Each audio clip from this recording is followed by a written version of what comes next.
আসসালামু আলাইকুম, আশা করি আপনারা সবাই ভালো আছেন। Adobe Animate CC-র বেসিক টু অ্যাডভান্স কার্টুন কোর্সের আজকের ২য় নম্বর পর্বে। তো আজকের এই পর্বে আমি দেখাবো যে আমাদের যে Adobe Animate CC যে টুলগুলো আছে সেই টুলগুলোর পরিচিতি এবং কোন টুলের কোন কাজ সেটা কিন্তু আজকের আমরা ভিডিওতে দেখাবো। আমাদের Adobe Animate CC-র কার্টুন সিরিজের যে প্রথম পর্বটা ছিল সেটা হচ্ছে Adobe Animate CC পরিচিতি সম্পর্কে। তো যারা ওই পর্বগুলো দেখে আসেননি বা আরো আগে Adobe Animate CC নিয়ে কিছু ভিডিও আছে সেগুলো আপনারা যদি দেখতে চান তাহলে ডেসক্রিপশন থেকে লিংক আছে, সেখান থেকে আপনারা দেখতে পারেন। তো চলুন দেরি না করে আজকের ভিডিওটা আমরা শুরু করি। এখানে আমরা প্রথমে আমাদের যে টুল বারগুলোর যে পরিচিতি আছে সেগুলো আমরা প্রথমে শিখে নিই। তো এখানে প্রথম যে টুলটা আছে এটা হচ্ছে আপনার সিলেকশন টুল। তো এই সিলেকশন টুলের আসলে কাজ কি? এই সিলেকশন টুলের কাজ হচ্ছে আপনার এখানে যে এলিমেন্ট গুলো থাকবে সেটা আপনার ধরতে, অর্থাৎ ধরে আপনি এক জায়গা থেকে আরেক জায়গায় দিবেন, মুভমেন্ট করতে আপনার এই সিলেকশন টুলের আপনার কাজ হবে। এবং এই সিলেকশন টুলটা আপনি এখান থেকে জাস্ট এখানে ক্লিক করে সিলেকশন টুল নিতে পারেন, বা আপনি চাইলে কিবোর্ড থেকে ভি প্রেস করে সিলেকশন টুলটা আপনি সিলেক্ট করে নিতে পারেন। যেমন ধরেন আমি যদি এখানে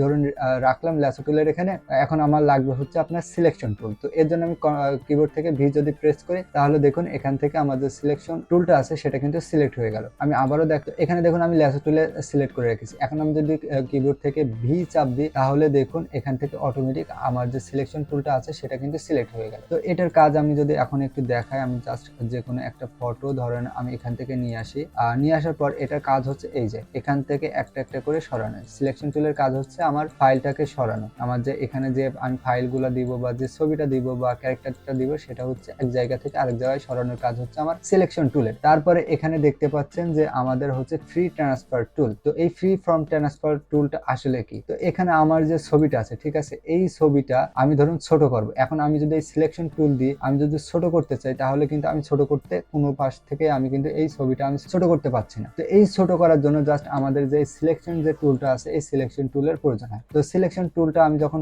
ক্লিক করব, তারপরে আমার যদি এই ছবিটার উপর আমি এখন ক্লিক করি তাহলে দেখুন আমার যে ছবিটা আছে আমি চাইলে যে কোনো ভাবে আমি যে কোনো পাশ থেকে কিন্তু আমি ছোট বড় করতে পারছি, ঠিক আছে। এখন এই ছোট বড় করার সময় দেখুন এই সিলেকশন টুল দিয়ে আমি যখন ছোট বড় করছি তখন দেখুন আমার চারিপাশের এই চারিপাশের ছবিটা আমার সমান হচ্ছে না। আমি যদি এখান থেকে এই কোণা ধরে, ধরুন আমি এইটা ধরে আমি এইভাবে আমি এটা নিচে করে নিয়ে আসবো, তখন দেখুন এই পাশে লম্বা হয়ে থাকছে এই পাশ এবং আপনার এই পাশ, এই দুই পাশ লম্বা হয়ে থাকছে এবং এই দুই পাশ কেমন চ্যাপ্টা হয়ে থাকছে। সমানভাবে চারিপাশে, একদম চারিপাশে কিন্তু আমাদের যে পিকচারটা আছে, এই যে পিকচারটা আছে সেই পিকচারটা কিন্তু আমাদের একদম চারিপাশে সমানভাবে ছোট হচ্ছে না। তো এই সমানভাবে ছোট করার জন্য আপনারা আপনাদের যে কিবোর্ডের শিফট বাটন আছে সেই শিফট বাটনটা চেপে ধরে আপনি আপনার মাউসের রাইট বাটন চেপে ধরে যদি আপনি ছোট করতে চান ছোট করতে পারবেন, ঠিক আছে। যে কোনো পাশ থেকে আপনি এই যে ছোট করতে পারেন, বড় করতে পারেন, তাহলে কোনো ধরনের এখানে কিন্তু সমস্যা হবে না, ঠিক আছে। একই রকম ভাবে আপনার সবকিছু ছোট হবে। তো এটা হচ্ছে আমাদের শিফট দিয়ে আমরা যখন আমাদের যে কোনো ফাইল আমরা যখন ছোট বা বড় করব তখন আমরা শিফট চেপে এই কোণা ধরে আমরা ছোট এবং বড় করে আমরা আমাদের যে ফাইলের যে জায়গাটা পজিশন সেই জায়গায় আমরা আমাদের যে ছবি বা ক্যারেক্টার বা আমাদের যে এলিমেন্ট গুলো আছে সেগুলো আমরা স্থাপন করব। তো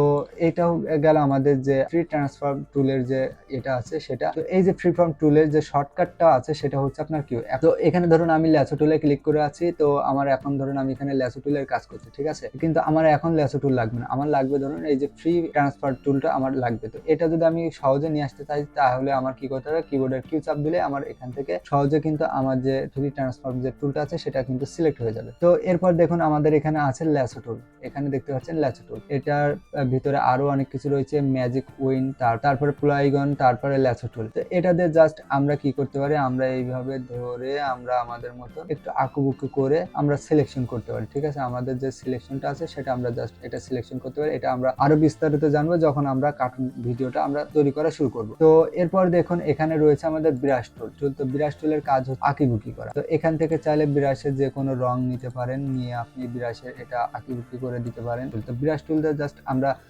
আঁকতে পারি বা রং টাং করতে পারি, যে কোনো কিছু আমরা এই ব্রাশ টুল দিয়ে কিন্তু আমরা করতে পারি। তো এরপরে যে টুলটা আছে সেটা হচ্ছে আমাদের ইরেজার টুল। তো ইরেজার টুল দিয়ে আমরা এখানে যে ধরেন আমি যে ব্রাশ দিয়ে আঁকাইলাম, রং টং করলাম, এটা মোছার জন্য যদি কোনো জায়গায় ভুল হয়ে থাকে জাস্ট মোছার জন্য আমি এখান থেকে আমাদের ব্রাশ টুলটা আমি ইউজ করতে পারি। তো এরপর দেখুন এখানে রয়েছে আমাদের রেক্ট্যাঙ্গেল টুল। এর ভিতরে যদি যাই এখানে দেখুন যে গোল আছে, সার্কেল আছে, বিভিন্ন ধরনের এগুলো আছে। এগুলো জাস্ট আপনি আপনার মতন এখানে আঁকতে পারেন। যখন আমরা বিস্তারিত আঁকবো তখন আমরা এগুলোর বিস্তারিত জানবো। এখানে আমাদের আরো অনেক ট্রায়াঙ্গেল টুল, তারপরে এখানে সার্কেল, ঠিক আছে, আপনারা আপনাদের মতনই করবেন। তারপরে এখানে লাইন আছে, এখান থেকে আপনি চাইলে লাইন, আমি যদি এটা ডিলিট করতে চাই জাস্ট আপনি যেটা ডিলিট করবেন সেটা সিলেক্ট করে ডিলিটে চাপ দিলে সেটা ডিলিট হয়ে যাবে। এটা ধরুন সিলেক্ট করে ডিলিটে চাপ দিবেন আর ডিলিট হয়ে যাবে, ঠিক আছে। তো এরপর দেখুন এখানে লাইন টুলও অনেক সময় আপনাদের কাজে লাগে।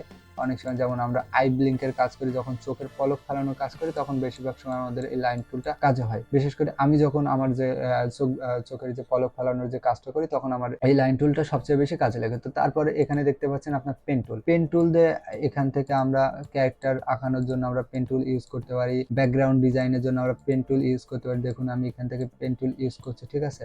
এই পেন টুলটা ধরেন আমি আঁকাইলাম, আঁকানোর পর এখান থেকে আমি চাইলে যা এখানে আমি রং করে দিতে পারি, ঠিক আছে। এই হচ্ছে আমার পেন টুলের কাজ। তো পেন টুলের ভিতরেও অনেক ধরনের পেন টুল আছে, তার ভিতরে সবচেয়ে বেশি ব্যবহৃত হবে আমাদের এই যে পেন টুল, এটাই আমাদের সবচেয়ে বেশি ব্যবহৃত হবে। তো এটা আপনাদের মনে রাখতে হবে যে কোন পেন টুলের কোন কাজ সেটা। তো এটা আমাদের সবচেয়ে বেশি ব্যবহৃত হয়, তো এটাই আমরা ইউজ করব। তো এটা দিয়ে আমরা আপনারা যদি এর আগে কোনো ধরনের কাজ করে থাকে পেন টুলের, সেক্ষেত্রে আপনি বুঝতে পারবেন আসলে পেন টুল কি এবং কিভাবে কাজ করে। তো আমরা আরো যখন আমাদের বিস্তারিত যে ভিডিওগুলো আসবে, তখন আমরা এটা আরো বিস্তারিতভাবে জানবো, যখন আমরা কার্টুন ভিডিও তৈরি ধাপে চলে যাব। তারপরে এখানে দেখতে পাচ্ছেন টেক্সট। আপনি এখান থেকে টেক্সট নিয়ে আপনি চাইলে আপনার যে টেক্সট আছে সেটা লিখে আপনি চাইলে এখান থেকে বড় করতে পারেন।